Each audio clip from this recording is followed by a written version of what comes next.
नमस्कार दोस्तों, नमः शिवाय। जीवन ज्योति चैनल में आप सभी का हार्दिक स्वागत करती हूँ। दोस्तों, आज की वीडियो बहुत ही खास होने वाली है क्योंकि आज की वीडियो नवरात्रि के कन्या पूजन के विषय में है। कन्या पूजन जो कि नवरात्रि में बहुत ही मुख्य कार्य माना जाता है और इससे हमें माता रानी का आशीर्वाद प्राप्त होता है। माता रानी स्वयं कन्या के रूप में हमारे घर में पधारती हैं और हमें आशीर्वाद देती हैं। दोस्तों, कन्या पूजन जो है उसे बहुत ही श्रद्धा और बहुत ही विधि विधान से करना चाहिए। ऐसा नहीं है कि केवल आप इसे कार्य समझे कि हमें कन्या पूजन करना है, हमने भोजन बनाया, प्रसाद बनाया और कन्या को बुलाकर हमने खिला दिया। ऐसा बिल्कुल नहीं है। आपको यह भाव रखना चाहिए कि साक्षात माता जी कन्या के रूप में आपके घर में पधार रही हैं, आपके घर में आ रही हैं। तो इसकी विधि क्या है, किस तरह से कन्या पूजन किया जाए, शुरू से लेकर अंत तक कन्या पूजन का क्या नियम है। यदि आप इस विधि से नहीं करते हैं तो कन्या पूजन का कोई लाभ नहीं है, कन्या भोज का कोई लाभ नहीं है।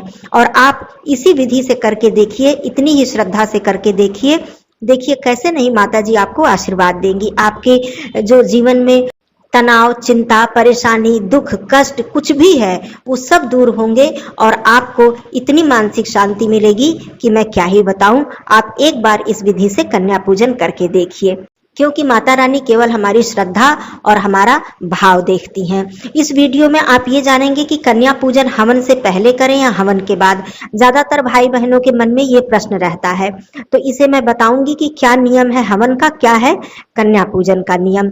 दूसरी चीज, हवन का शुभ समय क्या है वो मैं स्क्रीन पे पूरा डिटेल डाल दे रही हूँ, आप लोग इसे नोट कर लीजिएगा। कन्या पूजन आपको कब करना है, प्रसाद में आपको मुख्य रूप से क्या बनाना है, और यदि आप व्रत नहीं हैं तो क्या कन्या पूजन कर सकते हैं, कन्या भोज कर सकते हैं, इस बात का भी आपको उत्तर मिलने वाला है।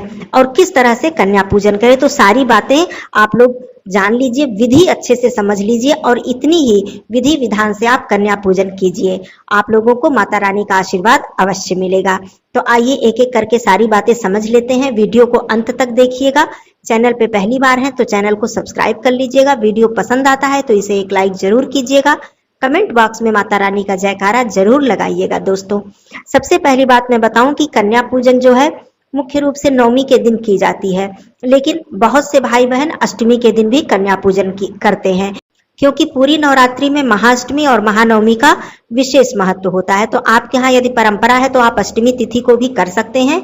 विधि सब यही रहेगी जो मैं बता रही हूँ। और अष्टमी तिथि का पूरा वीडियो चैनल पे है। पूजा का मुहूर्त, तिथि कब से कब तक है और कौन कौन से आप विशेष कार्य अष्टमी पर कर सकते हैं, ये वीडियो चैनल पे आ चुकी है, आप चेकआउट कर सकते हैं। आज हवन और कन्या पूजन के विषय में मैं बताऊंगी नवमी तिथि पर, और आप इसी विधि से अष्टमी तिथि पर भी कर सकते हैं। नवमी तिथि कब से शुरू हो रही है, कब समाप्त हो रही है, हवन का क्या शुभ समय है, ये सारी चीजें आपको स्क्रीन पर दिख रही हैं। आप इसको नोट कर लीजिए। महानवमी का जो व्रत है वो किस दिन रखा जाएगा, सब कुछ आप समझ लीजिए और नोट कर लीजिए। अब आइए बात करते हैं कि हवन से पहले करें कन्या पूजन या हवन के बाद। देखिए, मैं सबसे पहले ये बात समझा देती हूँ कि कन्या पूजन जो है उसे हमें प्रातःकाल अर्थात सुबह करना चाहिए। बहुत ही सुबह नहीं, क्योंकि सुबह प्रातः काल तो हम माता जी का पूजन इत्यादि करते हैं, तो सब सारे कार्य करते करते तो समय हो ही जाता है। आप सबसे पहले उठें, उसके बाद स्नान आदि करके, जैसे आप नवरात्रि की नित्य पूजा करती आई हैं, चाहे आप कलश स्थापना की है या नहीं, कोई बात नहीं है, आपको कन्या पूजन करना है, ये बहुत अच्छी बात है कि आप कन्या पूजन कर सकती हैं। तो आपने जो भी आपकी नियमित दिनचर्या है उसको कर लीजिए। उसके बाद माता जी की विधि विधान से पूजा अर्चना कर लीजिए। फिर नहा धोकर स्वच्छ रसोई घर में, उससे पहले आपके रसोई घर में भोजन इत्यादि न बना हो, यदि बना हो कुछ तो आप उसे स्वच्छ कर ले, साफ कर ले। और कोई भी परिवार के सदस्य कन्या पूजन से पहले भोजन ना करें, ये सबसे ज्यादा उत्तम होता है। यदि आप व्रत हैं तो कोई बात नहीं, व्रत नहीं है तो कन्या पूजन, कन्या भोज कराने के बाद ही आप लोग भोजन करें। तो सबसे पहले आप पूजन अर्चन करने के बाद आप हलवा, पूड़ी और चना माता रानी का प्रसाद बनाएं, बिल्कुल स्वच्छ रसोई घर में। उसके बाद हवन की जो बात जहां तक है, तो हवन का शुभ मुहूर्त मैंने दे दिया है। हवन के विषय में मैं सबसे पहले ये बता दूं कि यदि हम पंडित जी को बुलाकर हवन कराते हैं तो ऐसा आवश्यक नहीं है कि हमारे बुलाने के समय पे ही पंडित जी उपस्थित हो जाएं, क्योंकि इस दिन उन्हें बहुत व्यस्तता रहती है, सबके घरों में जाकर उन्हें हवन कराना होता है। तो ऐसा नहीं है, कि मेरे ही समय पे वो हमारे घर आ जाएं। और हवन का जो मुहूर्त है आप देख रहे हैं, सुबह दोपहर शाम कई मुहूर्त है, कई समय है, तो आप हवन इतने समय के बीच में कभी भी करा सकती हैं। लेकिन कन्या पूजन का जो समय है वो सुबह सबसे पहले आपको रसोई घर में प्रसाद बनाकर कन्या पूजन करना चाहिए। इसका हवन से कोई संबंध नहीं है कि हमने हवन नहीं किया है तो कन्या भोज हम कैसे कराएं। ये बात आप लोग अपने मन में पूरी तरह से क्लियर कर लीजिए। इस बात में बिल्कुल दुविधा मत रखिएगा कि हवन पहले करें या कन्या पूजन करें, कन्या पूजन पहले करें या हवन पहले करें। ये बात बहुत ज्यादा भाई बहनों के मन में आती है, तो मैंने इसको क्लियर कर दिया।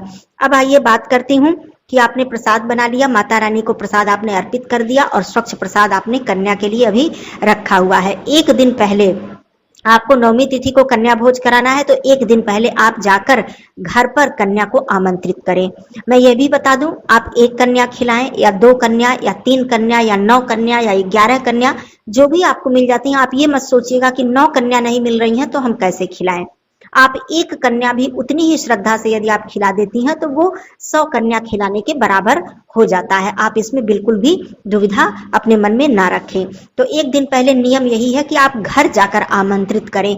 वैसे फोन इत्यादि पे हम आमंत्रित कर लेते हैं, लेकिन नियम की यदि मैं बात करूं तो घर जाकर आपको आमंत्रित करना चाहिए, बहुत ही प्रेम से। जितनी भी कन्या को आपको खिलाना है, जितनी भी कन्या आपको मिल सके। उसके बाद आप यदि अष्टमी तिथि को खिलाती हैं तो सप्तमी तिथि के दिन शाम को आप जाकर आमंत्रित करें। नवमी को खिलाती हैं तो अष्टमी तिथि की शाम को जाकर आप आमंत्रित कर लें। अब जब आपने तैयारी कर ली, आपका प्रसाद भोजन इत्यादि तैयार हो गया, उसके बाद आप जाकर उन्हें घर पर प्रेम से बुला कर लाएं। आपके घर में कोई भी सदस्य हो जाकर बुला सकते हैं, आपके पति हो, आपके बच्चे बड़े हो तो जाकर बुला सकते हैं। नियम यह है कि आप लिवा कर लाएं। आप ऐसा करके देखें एक बार, ये मन में बिल्कुल ये भाव रखें कि वो कन्या के रूप में साक्षात माता जी मेरे द्वार पर आ रही हैं, मेरे घर में पधार रही हैं। आप ऐसा करके देखें, आपको निश्चित ही माता रानी का आशीर्वाद प्राप्त होगा। तो आप जाकर बुलाकर लाएं। जैसे ही आपके द्वार पे वो आती हैं, आपके मुख्य द्वार से अंदर आती हैं, तुरंत आप उनका चरण स्पर्श करें, शीश झुकाकर उनके चरण छुएं। उसके बाद आप बहुत ही आदर के साथ अपने घर में अंदर आप बुला कर लाएं।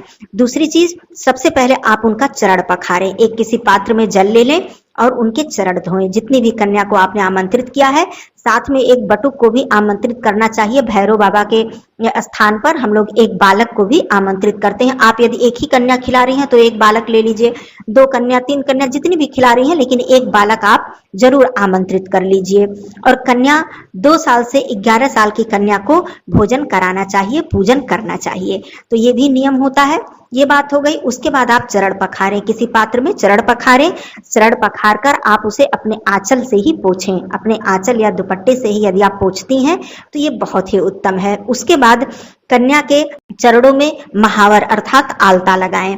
और आलता आपको ये भी ध्यान देना है, ये भी मैं बता दूं कि जैसे हम लोग आलता, हम सारी बहनें माताएं लगाती हैं तो किसी पात्र में रखकर आलता लगाती हैं। जिस पात्र में आपने आलता स्वयं लगाया है या लगाती थी, आपने रखा है वो पात्र, उस पात्र से आप कन्या को आलता नहीं लगाएंगी, महावर नहीं लगाएंगी। आप किसी साफ पात्र में अलग से, जिस भी डिब्बे में आपने रखा है आलता, उसे निकालेंगी और साफ पात्र में आप कन्या को आलता पैरों में लगाएंगी। आपने आलता लगा दिया, उसके बाद आप कन्या को आप लोग रोली या सिंदूर से तिलक लगाइए। अब जो सिंदूर, मान लीजिए आप तिलक लगा रही हैं, तो जिस सिंदूर से आप सिंदूर स्वयं लगाती हैं, उस सिंदूर को आपको प्रयोग में नहीं लाना है। पूजा स्थल में जो आपने सिंदूर रखा है या साफ कहीं रखा है, उस सिंदूर से या लाल रोली से आप तिलक करें कन्या को। उसके बाद स्वच्छ आसन दें। कोई भी आसन आप बिछा दें, स्वच्छ हो, और वहां पर बिठा दें। बिठाने के बाद सभी कन्या को, सभी माता रानी को आप चुंदरी ओढ़ाएं। 1 है या 2 है या 3 है या 9 है, आप चुंदरी ओढ़ा दें। चुंदरी ओढ़ाने के बाद आपने प्रेम से जो भी आपके पास प्रसाद है, हलवा पूरी चना मुख्य प्रसाद बनता है, यही खिलाया जाता है। उसके बाद आप मिष्ठान वगैरह दे सकती हैं, फल वगैरह, ये बाद में मैं बताऊंगी। आपने परोस दिया, स्वच्छता से भोजन और पानी रख दिया और वहां पर आप बैठ जाएं। परोस कर वहां बैठें और बैठकर पूछ कर सभी कन्या को, सभी माता स्वरूप जो कन्या आपके घर में आई हैं, आप उन्हें खिलाएं। खिलाने के बाद आप जब सभी कन्या भोजन कर लें, उसके बाद आप हाथ धुलवाएं। स्वयं अपने हाथों से आप उनका हाथ धुलवाएं, हाथ पोंछें। पोंछने के बाद आप कन्या की विदाई कैसे करेंगी? देखिए, कन्या की विदाई करने के लिए खाली हाथ तो कभी कन्या की विदाई नहीं की जाती है, माता रानी की विदाई नहीं की जाती है। तो आप फल ले लें, कुछ मिष्ठान ले लें और आपको जितनी भी आपको देना है, जितनी भी आपकी श्रद्धा है आप दे सकती हैं, इसमें कोई दिक्कत नहीं है।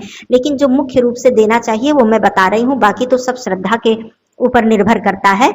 आप कुछ मिठाई, साफ स्वच्छ और फल माता रानी को भेंट के स्वरूप में जाते समय आप दें। किसी चुंदरी वगैरह में आप बांध कर देती हैं या किसी पात्र में देती हैं, प्लास्टिक की छोटी छोटी टोकरी आती है, बांस की टोकरी आती है, इस तरह से जब आप करके देती हैं तो ये बहुत ही उत्तम है। और उसके बाद उसमें आप कुछ दक्षिणा रखें। दूसरी बात मैं बता दूं कि जितनी भी कन्याएं हैं, यदि आप उन्हें विद्या से संबंधित चीजें देती हैं, जैसे पेंसिल, इरेजर, कॉपी इत्यादि हो गई, ये विद्या से संबंधित चीजें हैं, तो माँ सरस्वती जी प्रसन्न होती हैं। कहा जाता है कि विद्या दान करना महादान होता है। तो आप ये सारी चीजें भी कन्या को दे सकती हैं, क्योंकि सभी कन्या उस रूप में हैं, वो लोग स्कूल जाती होंगी, पढ़ाई करती होंगी, तो आप ये सारी चीजें भेंट के रूप में कन्या को दे सकती हैं। दूसरी चीज, आप श्रृंगार की सामग्री दे सकती हैं। अब कन्या है, श्रृंगार उनका क्या है, जैसे आपने रबर बैंड दे दिया, बालों में लगाने वाली क्लिप दे दी, हेयर बैंड दे दिया, ये सारी चीजें आप कन्या को दे सकती हैं। तो ये सारी चीजें दे दी आपने, एक किसी टोकरी या पात्र में भेंट स्वरूप आपने दिया, और उसके साथ दक्षिणा अवश्य रखें। जो भी आपके पास है, 10, 5, 20, 50, जितनी भी आपकी सामर्थ्य है, दक्षिणा रखें।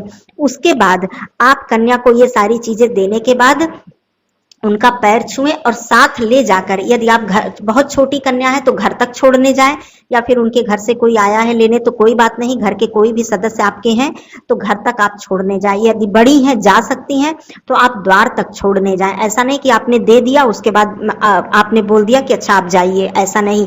आप साथ लेकर जाएं और अपने द्वार तक जाएं। घर तक जाना है तो घर तक जाएं, द्वार तक छोड़ने जाएं। और जब तक कन्या आप देख रही हैं कि वो जा रही हैं, आपके नजर तक जब तक वो हैं, मतलब आपकी नजर जब तक पड़ रही है उन पर, तब तक आप अपना द्वार बंद ना करें। ये नियम है कन्या पूजन का। साक्षात माता रानी है, वो आपके द्वार पे आपके घर में आई हैं। उसके बाद आप उन्हें देखें, जब तक वो आपको दिख रही हैं तब तक आप अपना द्वार ना बंद करें। उसके बाद जब वो चली जाएं, आप जहां से वो आपका मुख्य द्वार है, जहां से आप मेन गेट जो आपका है, वहां से वो गई हैं, वहां की धूल आप अपने मस्तक पर लगाएं। वहां से आप ऐसे हाथ नीचे लगाकर जमीन पर अपने मस्तक पर लगाएं। वो माता रानी के चरणों की धूल है। इस तरह से दोस्तों आपको कन्या पूजन करना है, कन्या भोज कराना है। यदि आप इस तरह से कन्या पूजन करती हैं और इस तरह से माता रानी को आमंत्रित करके अपने घर में भोजन प्रसाद करवाती हैं, तब आप देखिए कि आपके मन को कितनी खुशी मिलेगी, कितनी शांति मिलेगी। आप कभी भी बिना श्रद्धा के, बिना भाव के कन्या पूजन बिल्कुल मत कीजिएगा। ऐसा करने से आप चाहे 100 कन्या पूजन कर दें, 50 कन्या को खिला दें, कोई लाभ नहीं है। सबसे बड़ी चीज है श्रद्धा। आपके पास जो भी कुछ है आप श्रद्धा से भेंट करें और इसी विधि से आमंत्रित करें और इसी विधि से माता रानी की विदाई करें, कन्या की विदाई करें। अब बात आती है कि जिस महावर से, जिस आलता से आपने कन्या के पैरों में आलता लगाया है, बाद में आप वही आलता अपने पैरों में लगा लें। आपके घर में और भी महिला सदस्य हैं, जितनी भी स्त्रियां हैं, सभी लोग अपने पैरों में उस आलता को प्रसाद के स्वरूप में लगा लें। तो इस तरह से कन्या पूजन करें और जाते समय आप हाथ जोड़कर अपने मन में, अपने हृदय में उनका स्मरण करते हुए माता रानी का आप ये बोलें कि हे माता रानी, जो भी मुझे ज्ञान था, बुद्धि थी, जो भी सामर्थ्य, क्षमता मेरे पास थी, मैंने आपकी सेवा में प्रस्तुत किया। मुझसे कोई भी गलती हो गई हो, कोई भी त्रुटि हो गई हो, हमारे पास ज्ञान बुद्धि नहीं है, आप मुझे क्षमा कीजिएगा और मेरी इस सेवा को स्वीकार कीजिएगा। इस तरह से आप बोलें उनसे और उसके बाद उनकी विदाई कर दें, तो आप देखेंगे कि कन्या पूजन का संपूर्ण लाभ आपको प्राप्त होगा। इसके बाद कोई आपका प्रश्न हो, आपके मन में किसी भी प्रकार का भ्रम हो, दुविधा हो, तो आप लोग प्रश्न कीजिएगा, मैं जरूर उत्तर दूंगी। फिर मिलती हूँ अगले वीडियो में, तब तक के लिए धन्यवाद। नमः शिवाय। हर हर महादेव।